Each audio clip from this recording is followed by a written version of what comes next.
Rieccoci a TV7 Comuni, stiamo parlando con la sindaca di Rubano Odoni e adesso abbiamo ampiamente parlato di viabilità, di tram, del futuro di Rubano, adesso torniamo a parlare un po' del presente e lo facciamo, sindaca, attraverso questo breve contenuto che riepiloga gli interventi che stanno per essere messi a terra per quanto riguarda le isole ecologiche. Lo vediamo e poi lo commentiamo assieme.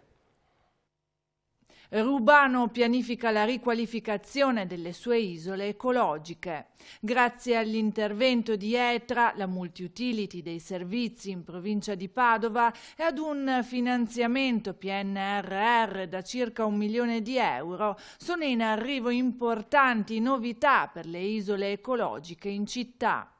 Nuove campane interrate, press container, ora anche per la raccolta di carta e plastica, nuove telecamere anti-abbandono e tecnologia di apertura avanzata con carta magnetica. Il tutto pronto entro il 2026, tempi PNRR. Al fine di migliorare il servizio si chiuderanno 4 isole delle 13 esistenti fra Sarmeola e Rubano Centro, in particolare quelle di Via Calabria, Via Campania e Via Lazio. Benissimo, abbiamo visto questi interventi che ovviamente mirano a migliorare ancora di più la raccolta differenziata nel comune, che è uno dei temi che sostenete molto come amministrazione, giusto? Sì, è uno degli obiettivi che ci sta più a cuore, che ci stanno più a cuore. E diciamo che proprio i dati che sono arrivati in questi giorni ci hanno fatto ben sperare, nel senso che negli ultimi 5 anni siamo passati da una percentuale di raccolta differenziata del 64% del 2019, siamo passati al 74%. Però non siamo ancora arrivati, perché l'obiettivo è raggiungere l'84% di raccolta differenziata. Quindi vediamo che i cittadini di Rubano ci stanno seguendo in questo processo educativo, no? Anche rispetto al recupero, del riciclo dei rifiuti riciclabili, sì, grazie. E a questo proposito abbiamo messo in campo insieme ad ETRA e al Consiglio di Bacino per i rifiuti, perché sappiamo che è il Consiglio di Bacino l'ente regolatorio nel nostro territorio, tutto un programma di riqualificazione delle isole ecologiche esistenti. Cosa vuol dire? Chiuderemo alcune isole più piccole e ne potenzieremo delle altre un po' più grandi, dotandole tutte di impianto di videosorveglianza, di press container per la raccolta della plastica, della carta e del secco. Attualmente le isole hanno tutte il press per il secco, solo 2 più grandi hanno anche la carta e la plastica.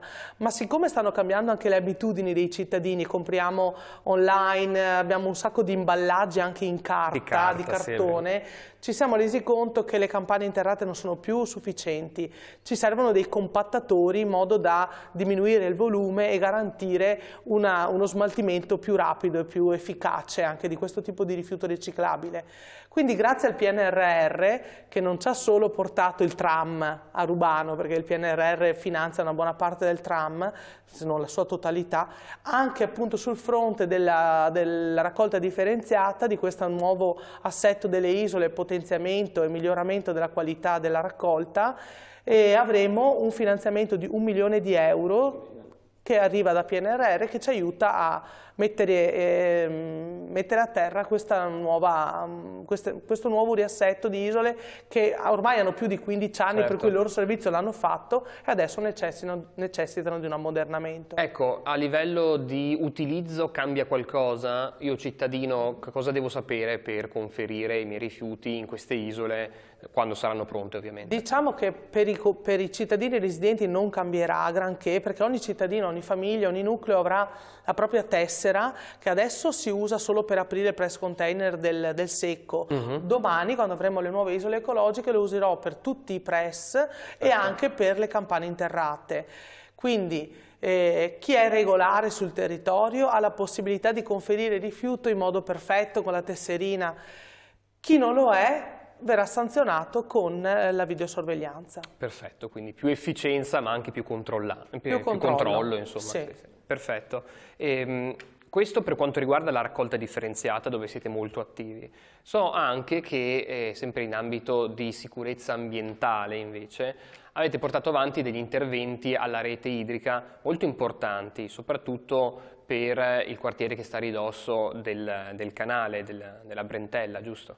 Allora, diciamo che il Comune di Rubano ha sempre tenuto la sicurezza idraulica come uno dei suoi punti, come dire, importanti a cui prestare attenzione. Che è soggetto il Perché Comune? purtroppo come dire, abbiamo subito nel recente passato, nel 2014 c'è stata l'alluvione, Sì. ma poi diciamo che durante le estati, quando arrivano quei fenomeni che siamo ormai abituati a chiamare le bombe d'acqua, abbiamo nel territorio, parlo al passato, dei punti particolarmente critici. Uno è il quartiere di cui ha fatto cenno lei, il quartiere Rolandino, che è uno dei quartieri storici del Comune di Rubano, ma lì abbiamo fatto un intervento importante sulle condotte, sulla sostituzione delle condotte, abbiamo inserito un impianto di sollevamento acque importantissimo, abbiamo creato una condotta nuova verso il Giarina, oltre che fatto una pulizia della condotta esistente interrata, quindi abbiamo fatto un investimento di più di 1 milione di euro e quel quartiere adesso è in sicurezza. Ora lo step successivo è la nostra zona industriale che presenta delle criticità e lì abbiamo fatto domanda ai sensi della sicurezza del territorio al Ministero, vediamo se saremo beneficiari di contributo e in quel caso provvederemo anche ad agire in quel fronte. Però se mi è consentito farei un accenno ad un'opera importante che stiamo mettendo in campo con il Consorzio di Bonifica, che è un canale scolmatore, un nuovo canale scolmatore, non esiste, quindi verrà scavato un nuovo canale scolmatore che dal lato diciamo ovest del territorio, all'altezza del capolinea del tram, perché alla fine insomma sempre lì arriviamo, verrà scavato verso sud per agganciarsi al Bacchiglione attraverso la Chiavica Molina in territorio di Selvazzano. Per le acque reflue questo? Per le acque, per la pioggia, sì, un canale consortile che in questo modo dovrebbe deviare una parte delle acque che oggi arrivano a Sarmeola, a Caselle di Selvazzano e che creano quei fenomeni che hanno messo in difficoltà alcuni quartieri, prima che arrivino a valle, quindi si chiama canale scolmatore proprio per deviare le acque. Siamo alla fase del progetto esecutivo, progetto che viene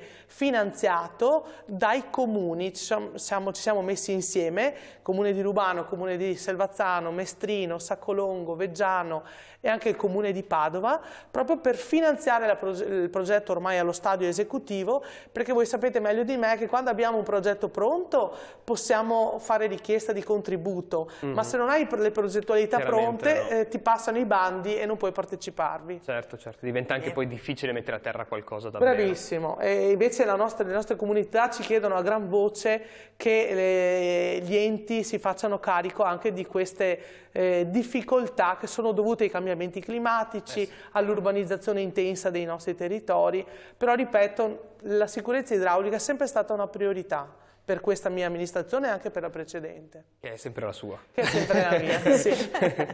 Ecco, lei giustamente ha detto ciò che chiede la comunità e di solito quando abbiamo i nostri ospiti qui in trasmissione chiediamo sempre che cosa la comunità o l'amministrazione vorrebbe chiedere agli enti sovracomunali. Parlo di provincia, di regione, anche perché no, di Stato o quindi di governo, circa un problema o una serie di questioni che magari sono ferme da anni o magari di cui si sente una particolare esigenza in città. C'è qualche tema che la comunità in questo momento sta chiedendo a gran voce e che necessita l'intervento di un ente superiore al comune? Ma allora, di solito ce ne sono molti perché ci sono molte richieste, però sì, chiaramente... sono su fronti diversi. Allora, sicuramente quello di cui abbiamo parlato prima, cioè l'intervento sulla viabilità pesante, ecco, le infrastrutture, quelle a cui non può arrivarci il singolo comune, devono essere gli enti superiori ovviamente a metterci mano, questo sicuramente. Poi ci sono tematiche che toccano più la quotidianità proprio dei singoli, delle famiglie, ma sono tematiche legate per esempio alla sanità.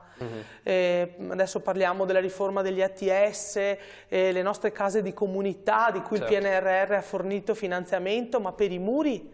Cioè noi anche a Rubano abbiamo un progetto di casa di comunità con il sovraelevamento dell'attuale distretto sanitario, cioè sappiamo che verranno costruiti i muri, ma noi non sappiamo che tipo di servizi verranno messi dentro a quei muri, e anche la problematica legata ai medici di base, quelle che sentiamo ormai come problematiche diffuse un po' in tutto il territorio della sanità veneta. Effettivamente il territorio ha dei problemi e bisogna risolverli. Ci stiamo rendendo conto sempre di più che la popolazione invecchia, abbiamo bisogno di visite specialistiche, le aspettiamo mesi, a meno che tu non abbia disponibilità economica, per cui accedi automaticamente al settore privato della nostra sanità, però sappiamo bene che non tutta la comunità può permettersi, e stiamo parlando di del servizio pubblico per eccellenza. Quindi questo è quello che anche come sindaci non ci stanchiamo mai di chiedere ovviamente agli enti superiori, alla Regione soprattutto, e allo Stato. Allora, è iniziato un nuovo anno da poco. Sono tanti i propositi, ma nella concretezza, nei prossimi mesi, che cosa vedranno i cittadini di Rubano cambiare nella propria città, o quali progetti verranno messi a terra da qui ai prossimi mesi che impatteranno in modo positivo sulla vita dei cittadini? Allora, quello di cui abbiamo già parlato vedrà la partenza i lavori del tram partiranno in primavera. Perfetto. Adesso anche la pista ciclabile su via Boschetta, siamo pronti a partire, stiamo aspettando l'intervento di ETRA che parte in questi giorni per la sostituzione per la realizzazione della condotta fognaria. Nel momento in cui finisce ETRA partiamo noi con la pista ciclabile. Poi cos'altro posso dire? Ecco, anche la riqualificazione delle isole ecologiche, anche questa parte in primavera. Diciamo che la primavera del 2024 vedremo parecchi cantieri. Non nascondo che ci saranno anche dei disagi, perché necessariamente quando ci sono dei lavori ci sono anche dei disagi, ma dopo, concluso il disagio, avremo un servizio. Dopo la primavera ci sono anche le elezioni in realtà. Il 9 giugno ci aspettano anche le elezioni, certo, ci stiamo preparando anche a questo. Lei ha il secondo mandato, insomma, il comune è anche grande, quindi... Sì, Rubano ormai ha raggiunto i 17.000 abitanti, io ho già fatto i miei 2 mandati, quindi non potrò ricandidarmi, però conto di passare il testimone a uno dei miei assessori, con i quali ovviamente stiamo già strutturando un percorso e vedremo. Insomma, io conto che i cittadini di Rubano possano ridarci fiducia. Bene, bene. Ecco, Sindaca, in chiusura volevamo chiedere un messaggio di pace. Queste guerre che stanno accadendo nel mondo non ci coinvolgono in prima persona, ma che comunque di riflesso ci coinvolgono. Quindi un messaggio di pace. È una bella domanda questo, messaggio di pace. Diciamo che abbiamo vissuto soprattutto il 2022 e il 2023, 2 anni che ci hanno particolarmente toccato sotto il profilo appunto delle dinamiche internazionali. L'Ucraina prima e il territorio di Rubano ne è stato, come dire, anche toccato severamente con la presenza di numerosi minori stranieri non accompagnati. Ecco. Però quello che da sindaco mi sento di dire è che se non cominciamo nel nostro piccolo a tessere delle relazioni di pace, proprio anche con i nostri vicini di casa, con le persone che incontriamo quotidianamente, se non partiamo da là, neanche nelle macro dimensioni poi le cose possono cambiare. Vedo che c'è un inasprimento, dopo il Covid devo dire che ci siamo un po' tutti appesantiti rispetto alle relazioni interpersonali. Quindi lo sforzo che cerco di fare come sindaco, di lanciare un messaggio proprio di comunione tra le persone, che mettiamo ciascuno di noi da parte un po' del nostro ego per guardare anche i bisogni dell'altro. Secondo me se tutti facessero questo sforzo nel loro piccolo, forse anche a livello globale, le cose potrebbero essere risolte un po' in modo migliore. Poi le dinamiche internazionali lo sappiamo che sono molto complicate, però partiamo anche noi nel nostro piccolo, nel far pace con tanti piccoli conflitti che abbiamo nella nostra quotidianità. Assolutamente, vabbè, insomma è un augurio a cui ovviamente ci associamo anche noi e speriamo insomma che veramente il prossimo anno, cioè questo in corso appena iniziato, sia davvero migliore dei precedenti. Grazie Sindaca per essere stata con noi e per averci parlato di Rubano, è stato veramente piacevole. Grazie a voi e veramente complimenti per la trasmissione. Grazie anche ai nostri telespettatori. Belmaris. Grazie a tutti i telespettatori di essere stati in nostra compagnia di TV7 Comuni. L'appuntamento è per la settimana prossima, sempre su canale 19 TV7 Triveneta. Continuate a seguirci con i nostri programmi. Una buona serata.